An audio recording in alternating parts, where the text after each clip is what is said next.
మనం ఏదనుకుంటే అదే చేయాలి, మనకు నచ్చినట్టు చేయాలి. మంచైనా చెడైనా ఎవ్వరు ఏమన్నా పట్టించుకోవద్దు. మనకు ఇష్టం వచ్చినప్పుడే మాట్లాడాలి, ఇష్టం లేనప్పుడు కంటికి కనిపించద్దు.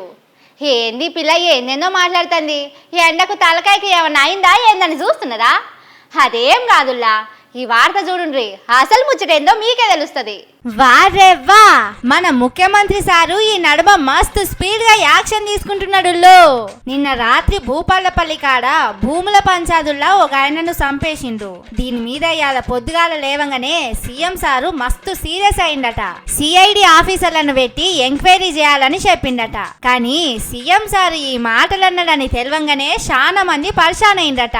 సారోళ్ళ సొంతూర్లే మాజీ సర్పంచు, వాళ్ళ దగ్గర చుట్టపాయన జీవనం తీసుకుంటే నోరు తెరవలే, గురుకులాల పిల్లల పానాలు పాడైతంటే మాట్లాడలే, పొలగాండ్లకు పురుగుల బువ్వ పెడుతున్నా సప్పుడు చేయలే, హైదరాబాద్ లా రియల్ ఎస్టేట్ గుండాలు గోడలు కూలగొడతా అంటే మాట్లాడలే, సెక్రటేరియట్లకు ఫేక్ ఆఫీసర్లు వస్తున్నా సప్పుడు చేయలేదు, ఊర్లల్ల పేదోళ్ల మీద కాంగ్రెస్ వాళ్ళు జులుం చేసినా పట్టించుకునేది లేదు. కానీ ఇవాళ మాత్రం సారు పొద్దుగాల లేవంగానే ఇదే ముచ్చట ఎందుకు ముంగటేసుకున్నాడో చాలా మందికి సమజ్గాలే. మన సీఎం సార్ ఏంది పబ్లిక్ తిప్పల మీద మాట్లాడేందని షాక్ అయిందట. కానీ అసలు ముచ్చట ఏందంటే చనిపోయిన ఆయనే అప్పట్లో కాళేశ్వరం ప్రాజెక్టు మీద కేసు పెట్టిండట.